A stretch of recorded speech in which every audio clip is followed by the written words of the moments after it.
Good evening and a very warm welcome to the 2018 University of Edinburgh Gifford Lecture Series. I'm Christina Boswell. I'm Professor of Politics at the University of Edinburgh, where I'm also serving as Dean of Research for the College of Arts, Humanities and Social Sciences. I am absolutely delighted to welcome our esteemed speaker, Professor Agustín Fuentes, the Edmund P. Joyce Professor of Anthropology at the University of Notre Dame, as he continues his important series on the theme, Why We Believe, Evolution, Making Meaning, and the Development of Human Nature. Now, the more perceptive among you will have noticed that we've had somewhat adverse weather conditions, which have led to a slight adjustment in the previously advertised schedule. So this evening, Professor Fuentes will deliver the lecture which was meant to be originally delivered on Thursday evening, but was cancelled because of the snow. So this is now the Thursday lecture, which is the third lecture in the series, which is entitled, How Did We Change the World? Being with and believing in others instigated the Anthropocene. The fourth lecture, which was the one that originally scheduled for tonight, will be held here tomorrow evening. And then the fifth lecture will now take place on Wednesday evening in an alternative venue at New College, and I believe this has now been confirmed as the Elizabeth Templeton Lecture Hall in New College. And you can find full details of this rearranged schedule on the Gifford Lectures web pages. And then the final lecture in the series, if Professor Fuentes still has a voice by then, will be back in the Playfair Library Hall this Thursday evening. I should let you know that the lecture and question time this evening are being recorded, and the video will shortly be available online on the university's Gifford Lectures web pages. So I now have the great pleasure in handing you over to Professor Fuentes.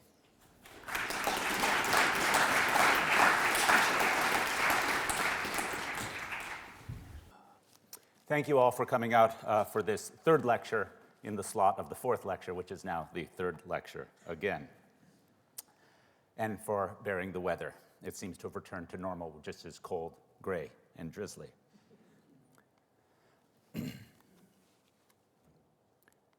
Dogs, chickens, cows, pigs, apples, mandarins, peaches, potatoes, squash, grapefruits, kiwi, and chilies. Smallpox, tuberculosis, plague, coronary disease, high blood pressure, obesity. Towns, cities, temples, markets, courts of law, governments, armies, wealth, and poverty.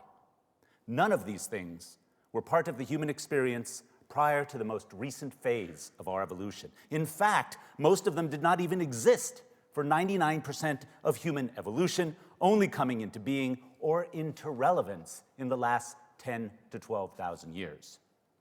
Humans changed our niche and the planet in very specific ways in this most recent phase of our evolutionary history.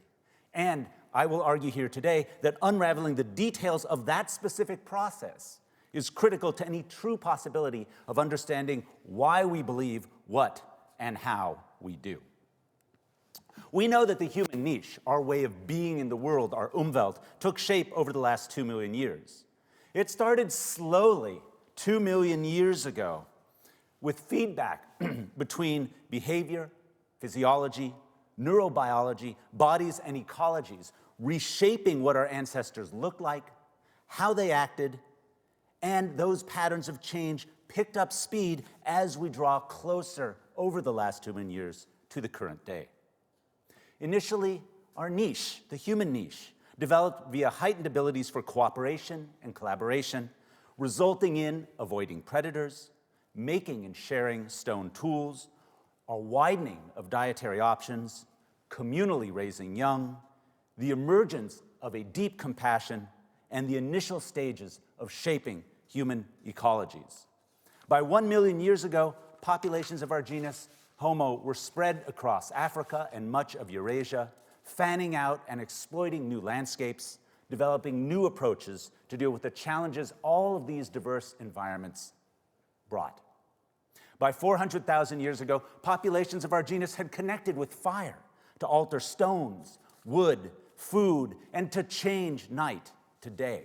They were hunting large game and developing more and more complex tools, intricate and meaningful toolkits. By 200,000 years ago, our ancestors were combining materials from plants and animals and minerals in increasingly complex and interesting new forms. And by 100,000 years ago, they painted themselves, they made jewelry, they pushed into northern landscapes. By 60,000 years ago, they had undertaken the challenges of crossing open water and were developing a knack for creating images and using paints on cave walls to tell ever-expanding stories about the world. Even though these ancestors, by 25,000 years ago, had come to look and in many ways act like we do today, the human niche had not yet come into its contemporary manifestation.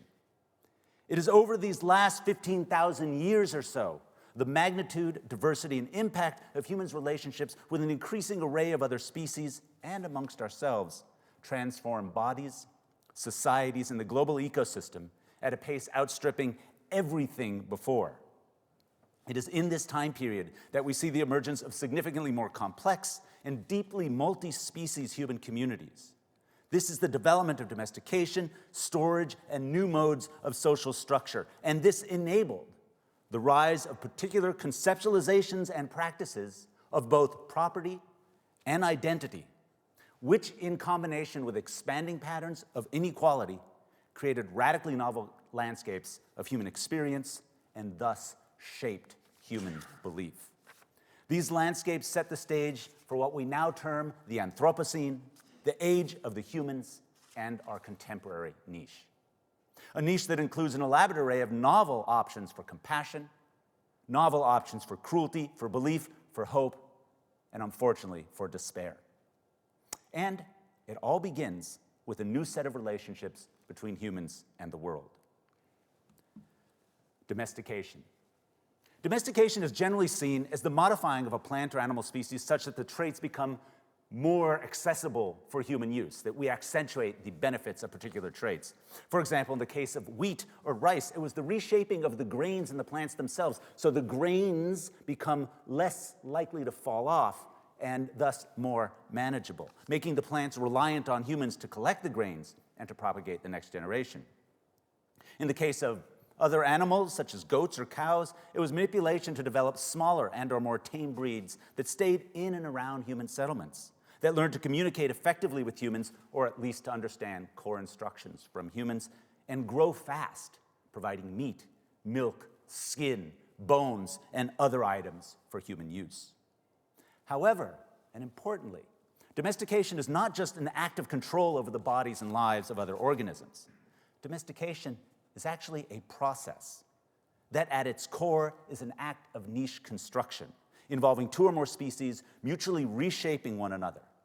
Now, much of the academic and popular literature places the origin of domestication in humans that are under pressure, under ecological stress, facing environmental catastrophe, and that they struggled with this resource as innovating new ways to manipulate the world.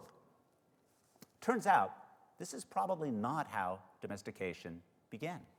Recent overviews by the archaeologists Melinda Zetter and Bruce Smith, drawing on a wide variety of sources, reveal a different story for the emergence of domestication, one that's more interesting and that informs us in critical ways about the human niche and about the foundations of human belief systems.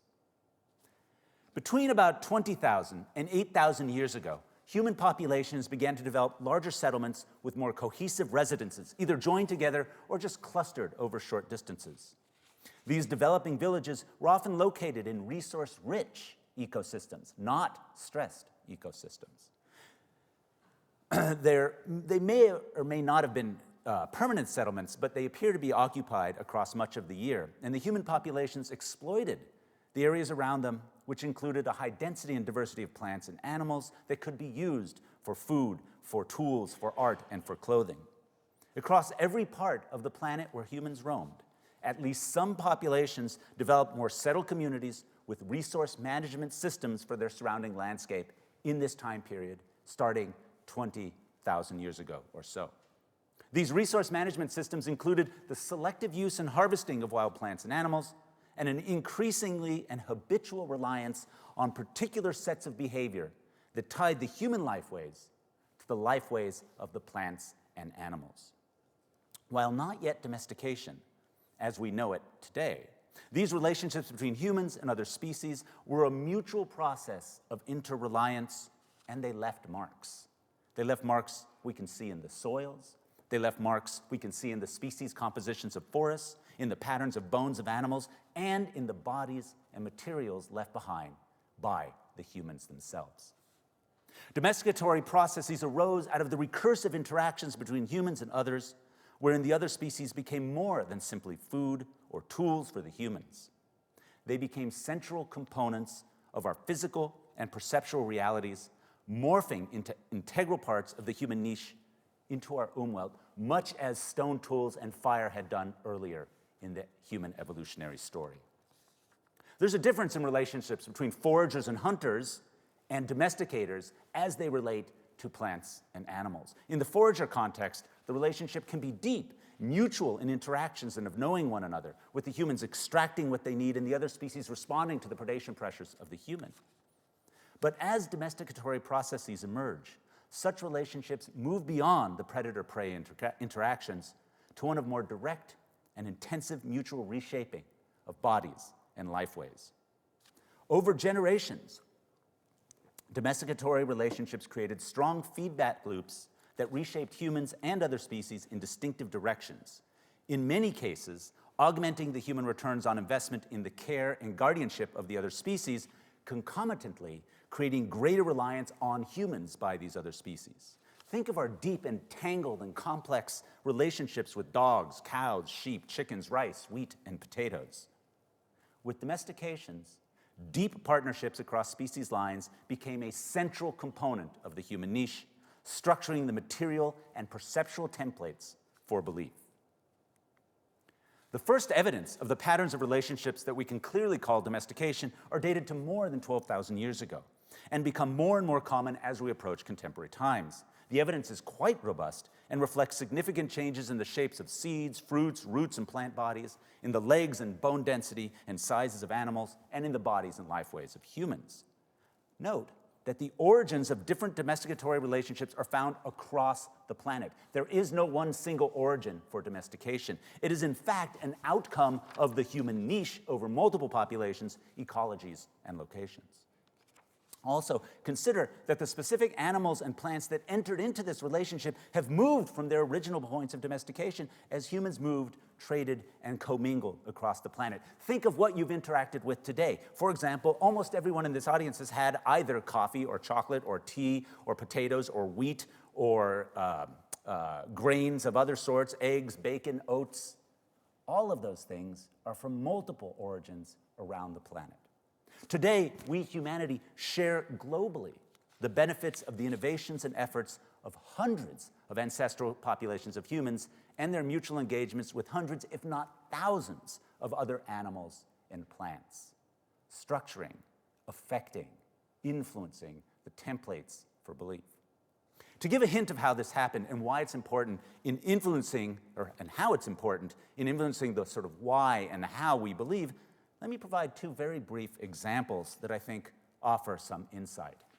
Dogs and rice. More than 12,000 years ago, at the Natufian site of Ain Malacha in what is today Israel, a group of humans stood amidst the oaks and pistachio trees, and they laid a young woman to rest in a shallow grave, and just by her head they placed the body of a small dog. They then placed her hand on that body of the dog and covered the two of them in a grave. Humans and dogs were the first domestication relationship. About 25,000 years ago, there were two species of mammals that were doing very well spreading across the northern hemisphere. They were gray wolves and humans. Both were highly social animals with complex social lives. Both had a strong sense of loyalty to their groups, communal care of the young, and an effective hunting skill set. Some wolves started following human hunting groups, scavenging more frequent human successes, and becoming constant figures in the periphery of human communities. It is at this point that many hypothesize the relationships began to change. And over time, initially in areas of Eastern and Central Eurasia, humans and wolves started to see each other as neighbors, as hunting partners, and eventually as friends. The wolves who grew up around human communities started to transform. Our ancestors noticed differences in the personalities of the pups and eventual adults. Some showed more attachment to humans, more responsiveness to human signals, and were less likely to fight with humans over kills. Some even bonded tightly with certain men, women, or children, following them around and keeping watch over them. The wolves were transferring their wolf pack allegiance to the humans, and the humans developed ways to shape it. The traces of this story show up in the bodies and DNA of dogs and in the archaeological remains of the human communities. We also know from contemporary research on domesticating another canid, foxes in Siberia, we know how such processes might have been undertaken. It turns out that specific caretaking behaviors by humans, spurred on by perceptions and beliefs by these humans of what constitutes a better wolf, over many generations result in dogs. Today, the human-dog relationship spans the globe, with dogs playing central roles in many communities and societies and constituting a significant aspect of the material and perceptual lives for billions of humans. For many humans, the relationship with dogs, and today many other domestic companions, cats and others included, influences the way we experience attachment, friendships, and emotions, and does so across species boundaries. Thus, it affects the way we believe about ourselves and about others. Today, Oryza sativa is the staple food for nearly 50% of the population on Earth. We know it as nasi, arroz, mifang, or rice. Domesticated a number of times over the last 9,000 years across Asia and about 3,000 or 4,000 years ago in Africa, this small grain plays a fundamental role in the lives of humans and other animals. 8,000 to 12,000 years ago, human communities in what is today China were becoming more settled, and they were improving ways to store food. These communities were selectively harvesting grains of early wild rice and possibly removing some of the competing plants around it. The challenge for humans about using early wild rice is that the stalks produce few grains, and those grains, as part of the natural system, drop to the ground as soon as they ripen, where they're either eaten by birds or other animals, or they germinate, starting the life cycle again. But there is some variation in these grains. Some grains hold on more tightly than others. Sometime just before 9,000 years ago, human populations living around the Pearl and Yangtze River valleys began to selectively collect stalks, removing those whose grains fell off easily and leaving those hardier versions. There is a genetic mutation in rice that toughens the connecting tissue between the grain and the stalk, making it very difficult for the grains to drop off. In most wild populations, this mutation disappears quickly because the rice barely reproduce. But by about 6,000 to 7,000 years ago, these mutations are the dominant genetic form in most strains of rice associated with human communities. Humans reshape the genetics and the bodies of rice by favoring specific plants. Now, each stalk of rice has few grains, so many stalks are required to feed humans. And if these stalks are not able to reproduce by themselves because humans are keeping all the seeds, it means that humans must not only gather and thresh the rice to gather the grains, but also replant the rice so that new stalks will emerge and produce new grains. For a human community of just a few hundred individuals, this means thousands and thousands and thousands of stalks of rice. To rely on rice effectively, one needs a large community, substantial coordination and planning, and some division of labor in regards to the cycles of collection, processing, and replanting.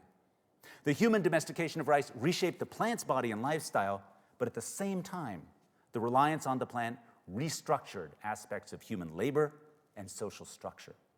Human group composition, individual roles, storage needs, and annual cycles all became attuned to the needs of the rice, as well as the needs of the human community. This is true for many other domesticated plants and animals. The needs of domesticated organisms and our reliance on them have substantial implications. Corn, beans, wheat, potatoes, cows, goats, horses, pigs, llamas, and so many others require particular social and ecological contexts and structures for the humans who rely on them. The plants and animals we have incorporated into our niche affect how we live and how we see ourselves and the world around us. These are critical factors in establishing the basal pattern of contemporary human niche and greatly influence how we experience the world and thus directly shape how and what we believe. Now, domestication emerged in many populations across the planet, but it did not do so in a vacuum. Around the same time as the spread of domesticatory processes, many human populations also made a particular set of commitments. Prominent among these commitments are the development and use of new types of storage, a singular investment in specific locations, and the emergence of large and permanent building projects. Let's spend a brief moment thinking through each of these cases and how they might offer us insight into why we believe the ways that we do. Now, storage is one of the most important factors driving the emergence of the contemporary human niche. It is likely that small storage containers of hide or leaves or empty shells are quite ancient in the human lineage. Carrying of surplus food and other items likely extends back hundreds of thousands, if not more than 1 million years into the past, but we have very little archaeological evidence of that. For most of our history of our genus, there is evidence of caching items like these stone tools. This is a 500,000-year-old cache of stone tools that we see spread in particular areas across the landscape by our ancestors. But there's very little evidence of any sort of preservation or greater accumulation storage. And the differences are important.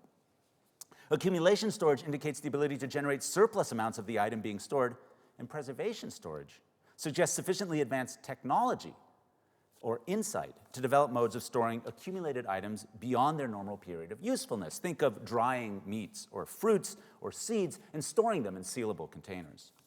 While some evidence of accumulation storage of non-perishable items is seen, as I say here, by 500,000 years ago, such instances are generally limited to stone objects and really not that common until recently. By 80,000 years ago, populations in southern Africa are using ostrich eggs as water containers and abalone shells to transport and store pigments and glues. Early examples of preservation storage. And by 30,000 years ago, such patterns are very common across human populations all over the planet. But it's really with the development and creation of totally novel items, specifically for storage, such as pottery and baskets, that things began to change.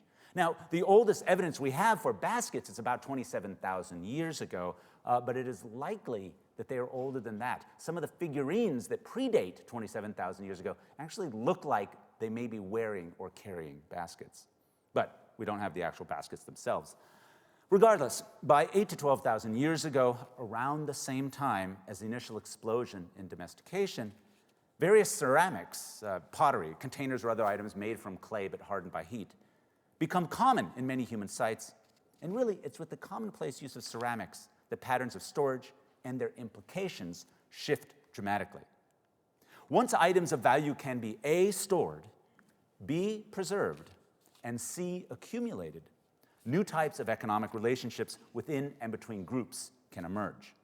The creation of surplus via preservation and accumulation storage creates a new context for perception for human groups and individuals. It, in fact, creates the possibility for substantive notions of ownership and an ideology of property. Now, it's widely assumed, based on the archaeological evidence, that for much of human history, social structure in most groups contained little role differentiation, and goods acquired by the group were generally communal. Individuals may have had some degree of personal items that they would have claimed some form of exclusivity for, but not much. Behavioral assumptions about how this pattern of little material individual ownership affects a social group are based on studies of the few remaining forager groups and of small-scale societies over the past few centuries, who almost all show evidence of very low levels of status differentiation and extremely high levels of rotating, of sharing all goods.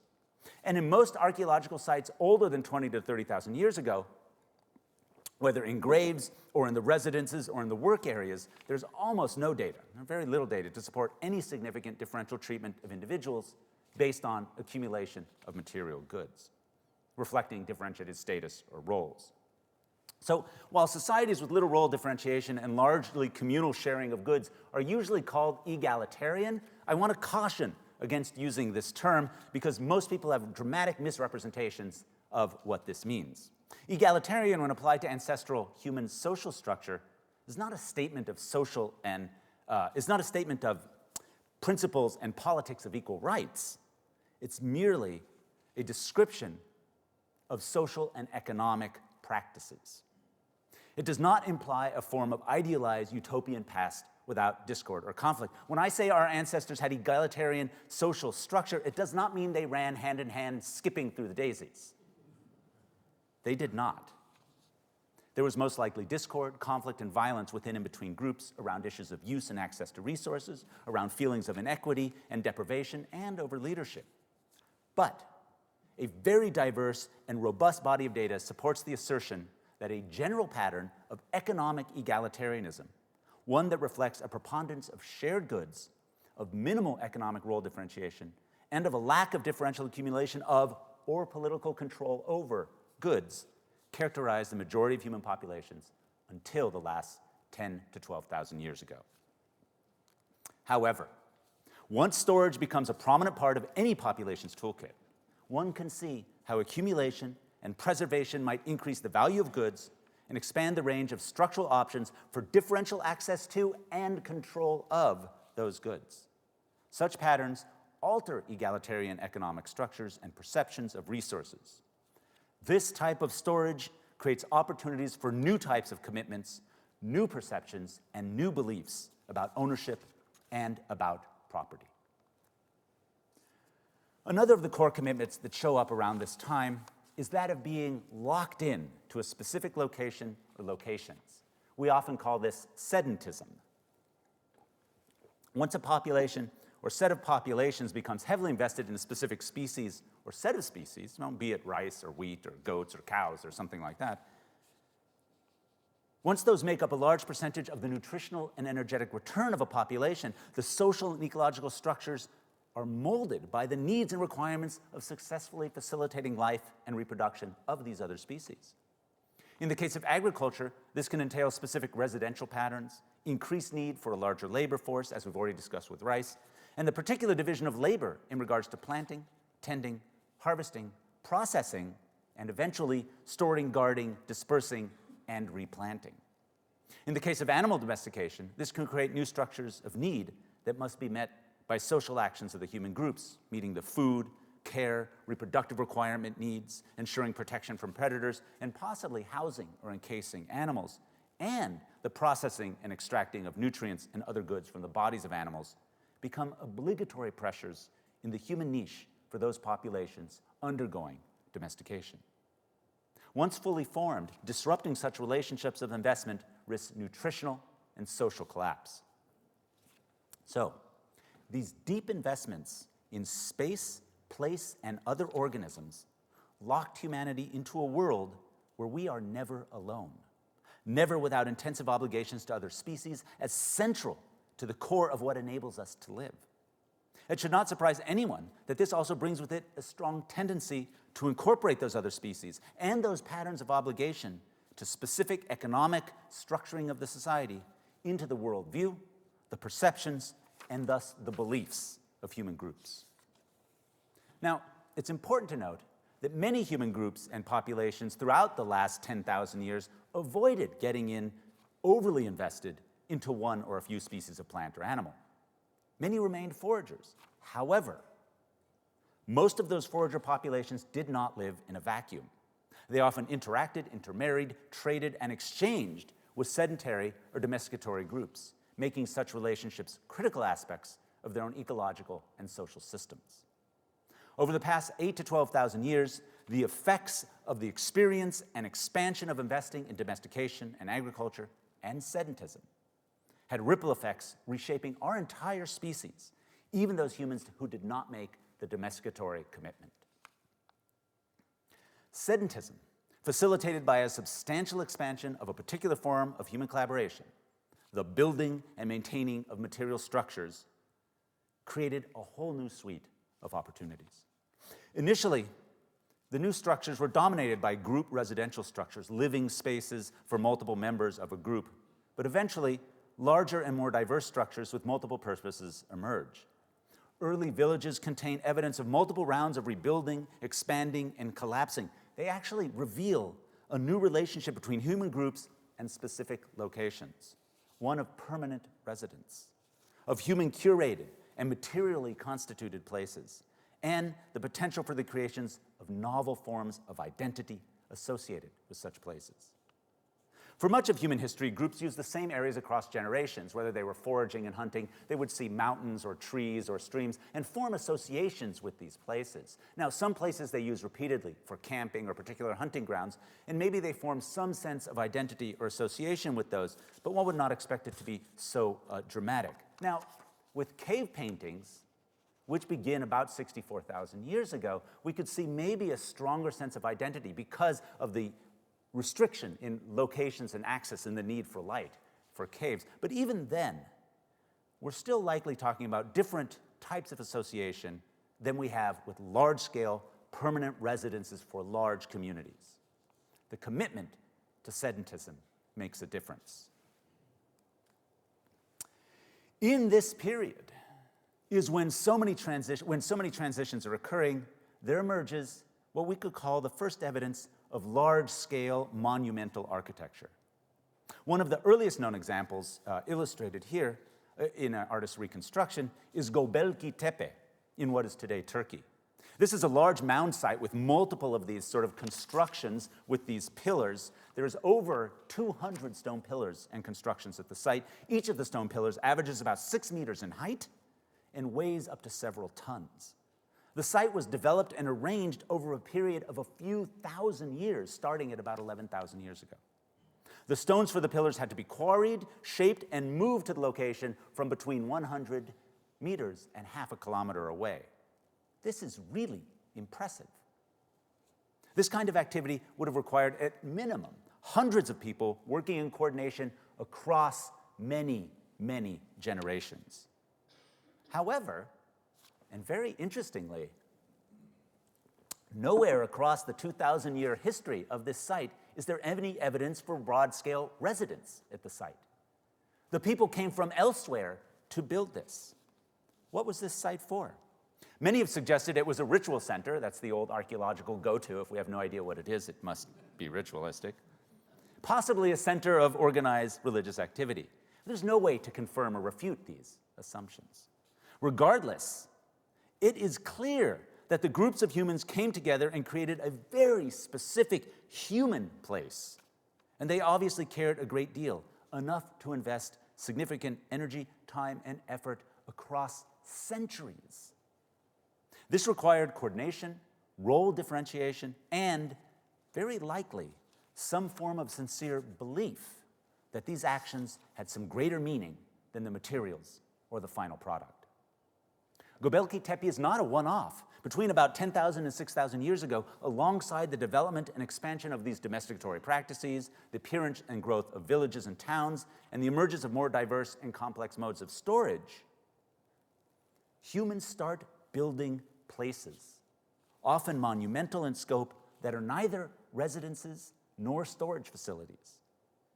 It is in this time period that humans seem to make a commitment to expand their meaning-laden manipulations of the world from cave painting and figurine carving and small objects of art to massive constructions and alterations of spaces into wholly human constructed places of meaning.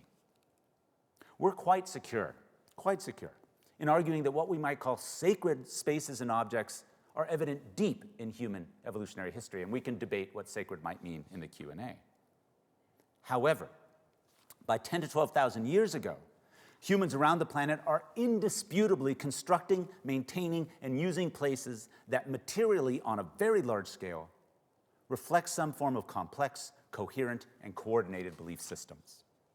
By 6,000 to 8,000 years ago, we are seeing, via the frequent presence of monumental architecture and the emergence of urban contexts, the first glimmerings of evidence for contemporary religions, contemporary political structures, and contemporary economic systems. A suite of co-occurrences that should not surprise anyone. Once human populations became more and more committed to the ecologies we've just reviewed, new patterns of social structure developed. Social structures that introduce novel frameworks for difference, inequality, and open the doors to new ways of structuring our perceptions of the world, affecting what we believe. It's worth briefly discussing 3 examples here. Returning to the theme of storage, across the last 10,000 years, we see a move from what has been called domestic storage, where goods are stored in living spaces across settlements and distributed between the group more or less equally, to what we could call public storage, where goods are stored in non-residential structures or areas such as storehouses, granaries, or similar constructions. Public storage needs management, which requires some form of centralized control, and usually also requires specialists whose task it is to manage the storage and the movement of goods in and out of it. Such storage patterns link up multiple units of production, we could call these households, and unite them in sharing the storage, but also differentiate a small percentage of the individuals as managers of that storage. In such systems, we often see the emergence in this group of managers of an elite social cohort with different responsibilities from the rest of the population.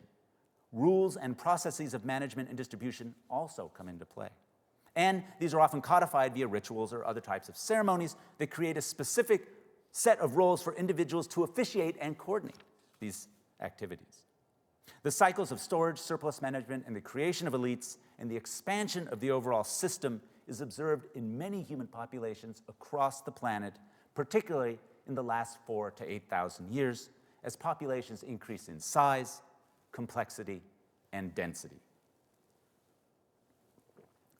The second important pattern of differentiation is that of gender and gendered social spheres and activities.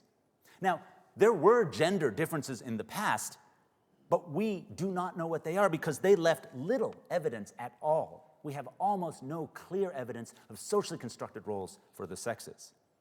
And the evidence we do have suggests that gender roles in the past did not map robustly to contemporary gender roles. However, contemporary patterns of gender differences become crystal clear in populations around the planet across the last 10,000 years. With the successful commitment to agriculture and sedentism, patterns of nutrition change, and humans are able to provide consistently high-value, easily consumed foods to infants, things like milk, grain-based porridges, and whatnot. This enables mothers to wean infants at a much younger age. This causes female humans, to begin reproductively cycling more frequently and potentially cuts down the time between births.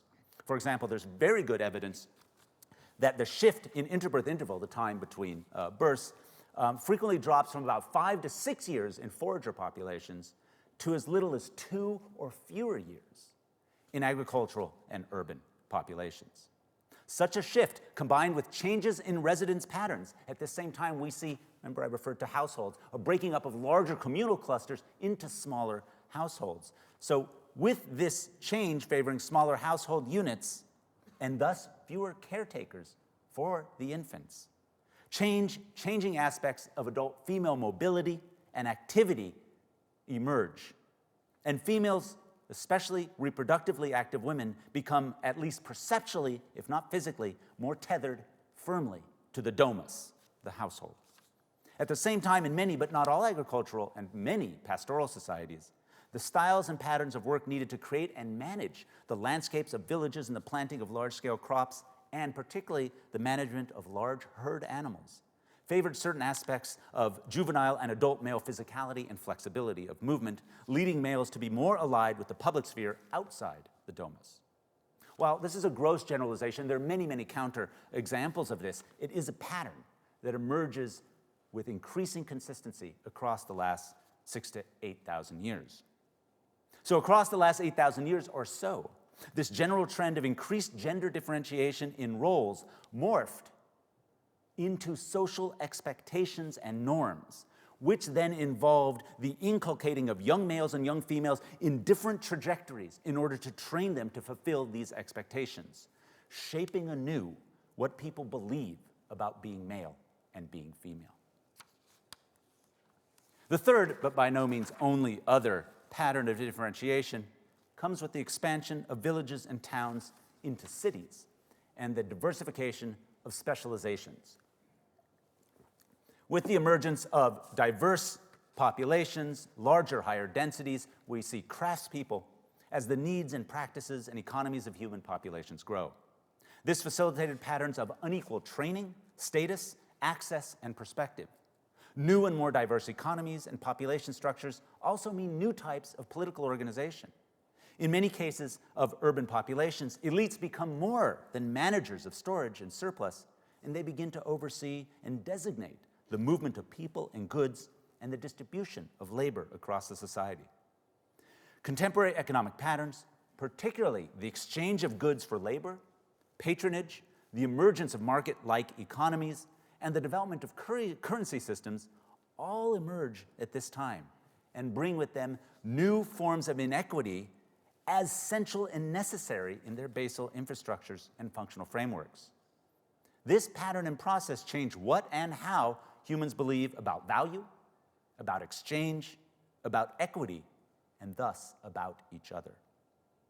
Across the last 5,000 to 6,000 years, patterns of political, economic, and gender differences rooted in social structures based on configurations of enhanced inequality move from their incipient development into formalized realities for a majority of human populations.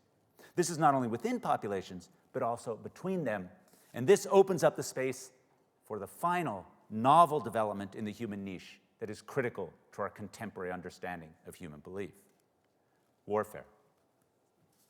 While there is no doubt that humans have attacked and killed one another since the dawn of our lineage, coordinated, large-scale, intergroup lethal violence, what we call warfare, is an evolutionarily recent phenomenon. I don't have time to review the entirety of the literature here, and believe me, there is a lot, and it is highly fraught and debated. But recent overviews by the archaeologist Nam Kim and the biological anthropologist Mark Kissel, just coming out now in a book called Emergent Warfare, and the anthropologists Brian Ferguson, Douglas Fry, Leslie Sponsel, myself, and many others compile enormous amounts of data to demonstrate clearly that while homicides and aggression and violence occurred, there's no substantive evidence for regular, coordinated, large-scale intergroup lethal violence in human populations before the last 14,000 years or so. Contrary to the assertions of the psychologist Steven Pinker, both in a recent book and in a previous Gifford Lecture here, and many others, such as the political scientist Azar Gat, human evolutionary history is not replete with warfare and a Hobbesian barbarity. Now, we're not a bunch of peace-loving former apes either, but that's a whole nother lecture. There is no doubt whatsoever that the material record does shift starting 12 to 14,000 years ago, and that by 4,000 to 7,000 years ago, there is clear evidence. And it's concomitant with the patterns and processes. We've been describing all of these patterns. We see clear evidence in the archaeological record of warfare and mass killings, and they become not common, but at least a regular component of the human niche. Now, the key to developing the capacity for coordinated large-scale intergroup lethal violence, or warfare, lies not simply in increasing the stakes of resource competition, but in having the capacity to meld such conflicts with ideological struggle, with belief. For most of human history, lethal violence took the form of relatively rare homicides, revenge killings, deaths from fights over mates and domestic disputes. In those disputes, one or a few individuals were targeted for specific reasons. But the development of larger and more complexly structured societies, enhanced inequalities, and greater and political economic entities provided both the incentive for and enabled the justification of one group to attack another without identifying specific individuals as targets. During the changes that emerged across the last 12 to 14,000 years, humans made the perceptual shift from individual on individual violence to perceiving a whole group or cluster of groups as the enemy. We creatively dehumanized others as we redefined ourselves. One can certainly see how this has monumental implications for how and what humans believe. The advent and elaboration of domestication set the stage for contemporary humanity and conveyed us to the precipice of the Anthropocene. The domestication of plants and animals, the emergence of towns and cities, of communal large-scale architecture, of large-scale politics and economics, of inequality and of warfare, all begin to expand and flourish in this interim time between our past and our present, reconfiguring the human niche, and the prospects for human belief. Much in why we believe in the ways in which we do rests in these patterns of changes that affected the ways in which societies were constructed, structured, interpreted, and lived. Differentiation in behavior and perceptions, especially in gendered social and economic roles, expands and diversifies in this recent phase of human evolution, and in combination with new economies of scale and content, creates new realities of inequality and novel multi-level political structures, which act as templates, affecting contemporary patterns for and possibilities of belief. We are well into the Anthropocene, an epoch where humans structure not only the local and global ecologies, but also the very manner in which we interface with them and perceive them. The contemporary human niche, our capacities for belief, emerge from the patterns we've discussed over these past 3 lectures. Our capacities emerge. But none of it would have been possible. None of the patterns of belief that we experience and practice today would be possible without the most distinctive of all developments in our lineage: human culture. Understanding what human culture actually is and how it works will enable us to truly, effectively understand the importance not of why we believe, but of how we believe. And this adds one of the final pieces to the answer to the question, why we believe. And human culture and its underlying neurobiology and cognition is the topic of the next lecture. Thank you very much.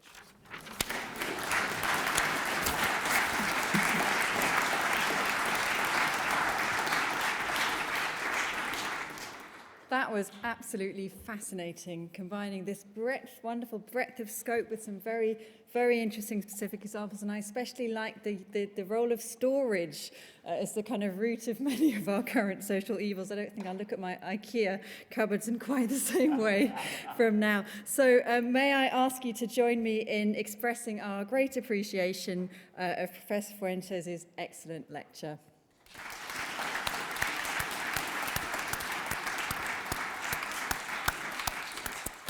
We look forward to the 4th lecture in Professor Fuentes' series, How Do We Believe? Developing Human Culture, which is being held here tomorrow evening at the same time of 5:30. Alongside the lectures, I would also highlight 2 additional opportunities to engage with the questions and themes of this series. We welcome contributions to our online discussion on the Gifford Lectures blog, and the address you can find at the back of the series leaflet and on our Gifford Lectures web pages.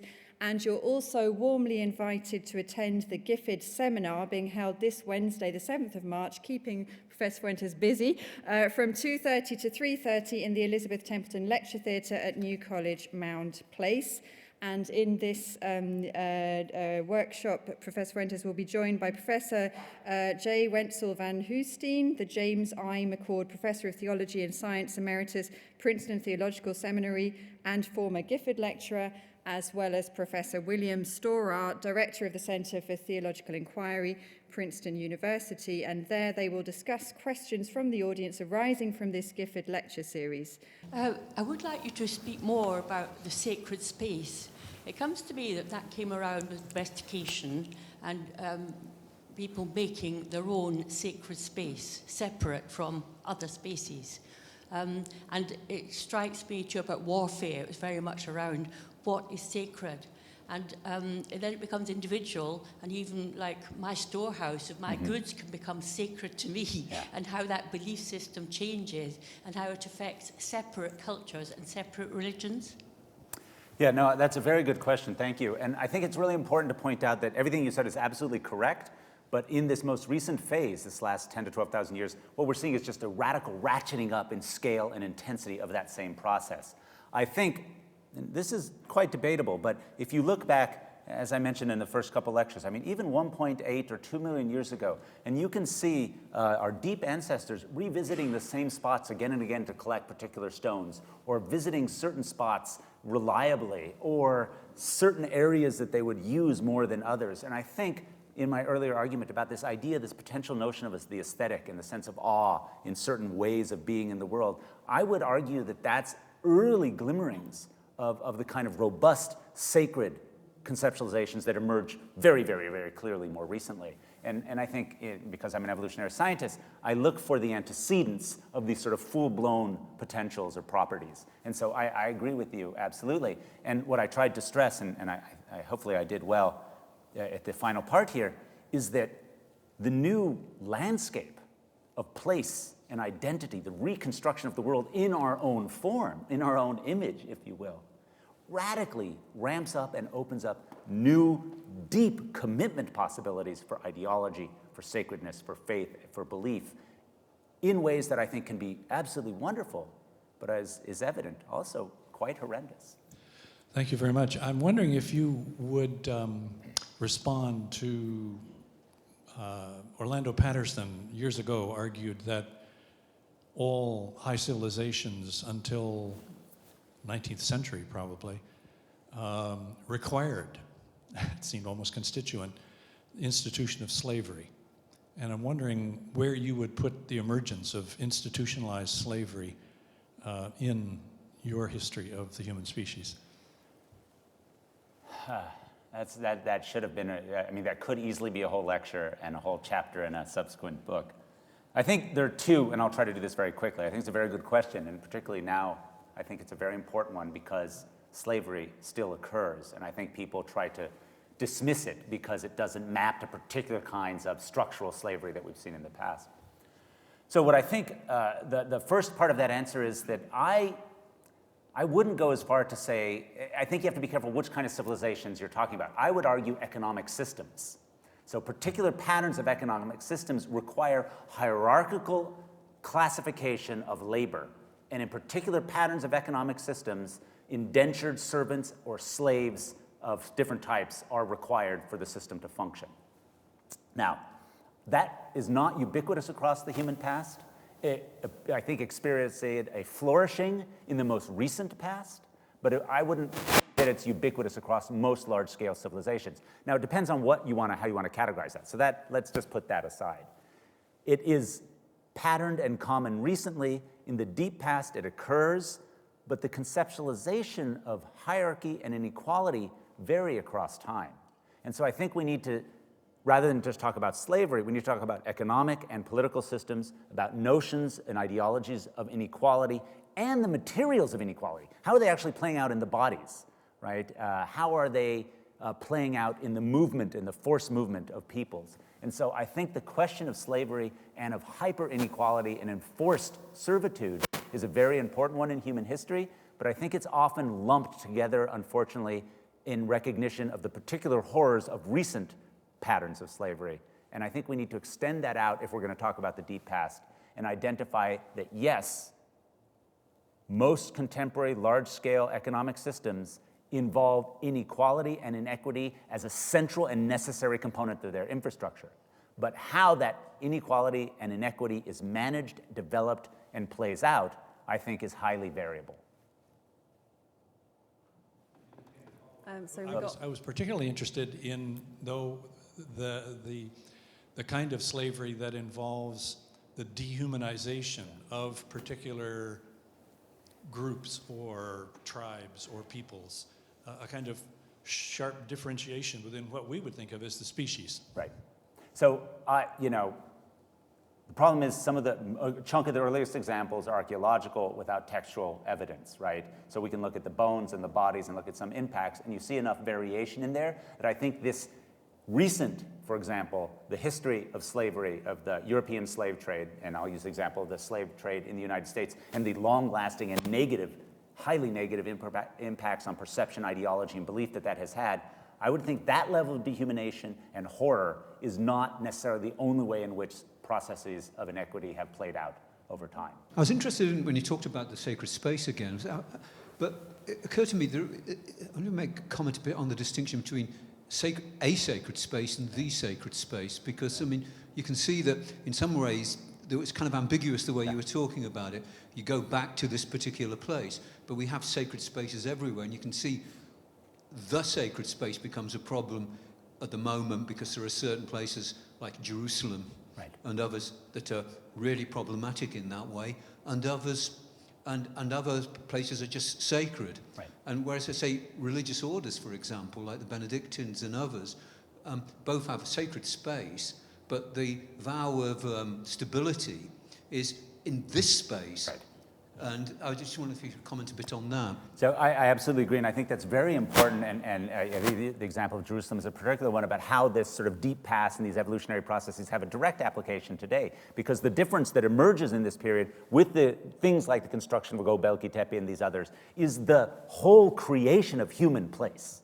Right? Not just an association of sacredness, but the human development and creation of particular places where whole communities invest their complete sense of identity within those places. And I think in that case, we start to see a much more radical investment, identification, and a new way of belief in the identification with the construction of place. And I think the level of potential conflict and of amazing care in those spaces ratchets up relative to previous ones. So you mentioned the Anthropocene briefly, and I was just wondering whether you might agree with Smith and Zedder's characterization of the Anthropocene rather as a cause from an anthropological point of view, or more of the sort of systematic approaches recently about the increasing emissions and questions of a stratified layer. So I would say my deployment of the term Anthropocene means both a system, right? A system emerging from human processes and patterns, a overarching sort of way to describe a contemporary local and global ecosystems, and a purely political term that is used to convey a particular orientation to set an argumentation. I think Anthropocene is highly diverse in how people use it. I don't think most people use it in the same way, but I think it's an important contribution, and I don't think it's settled as to how it's best utilized. Here, what I've tried to do is to acknowledge that we are in a wholly novel, but with deep roots in the past, landscape of ecosystems and ecodynamics that are global on a scale which they have never been before. And I think Anthropocene gives us a set of tools to engage with that more effectively than Holocene or contemporary period. You spoke about warfare and how 12 to 14,000 years ago you got the emergence of legal, large-scale fighting. I wonder if you could expand a little bit on the sort of the family of concepts to which the word legal belongs at that particular time and why you used it. I mean, it's quite a long time ago. So, well, lethal, I think it's important there's a huge debate about warfare when it shows up. People are extremely angry on all sides of this debate. So I highly encourage people to read the forthcoming book from Routledge by Nam Kim and Mark Kissel, Emergent Warfare, because it really does a wonderful broad-scale overview of all the available data and the different theoretical orientations. But I use that definition, which really comes from Brian Ferguson, the anthropologist, because we have all sorts of violence and some lethal violence, but this particular pattern of large scale, that is groups organizing together with the intent to engage in very significant lethal impact with others, we just don't see a lot of evidence for that earlier. Doesn't mean it never happened. It's just that it seems to emerge as a much more common event over the more recent time period in concert with all of these other things. I think what was lying behind me was what sort of system of law, if I can use that, I mean, what sort of framework had been agreed that statement that you just made could be true? So, well, I think what happens is it's not, I mean, we might see incipient legal frameworks, but the better way to term them is ideological frameworks. We've been talking about this emergence, a more incredible devotion to place, to identity. I think we're starting to see the emergence of much more robust, larger scale group identities. Many people mistakenly refer to this as tribalism or all these different kinds of terms. I think we need to step away from these very colonialist terms that have very laden and quite complex histories and think about what we're actually seeing in populations and groups of humans. And so I think it's particularly novel deployments, novelly intense and novelly creative deployments of ideologies of identity, space, and place that allow for the connection and development and deployment of something as hard as warfare. It is very hard to get humans to do. We think it's very easy. It is not. It's actually very hard to get large groups of humans together and to have them commit horrendous acts of violence against others. We see it a lot. Most people don't believe that it's difficult to do. But if you look at the world today, of all 7.5 billion people, you will see that it is not what goes on day in and day out. And the trauma that individual humans suffer by participating in war is substantial. So you have to actually, to get people to do war, you have to be able to move their bodies beyond that trauma. And the way we do that is, unfortunately, through our amazing capacity for belief. What a note to end on. Well, thanks again to Professor Fuentes for a splendid lecture and for very engaging answers to these questions. Thank you very much.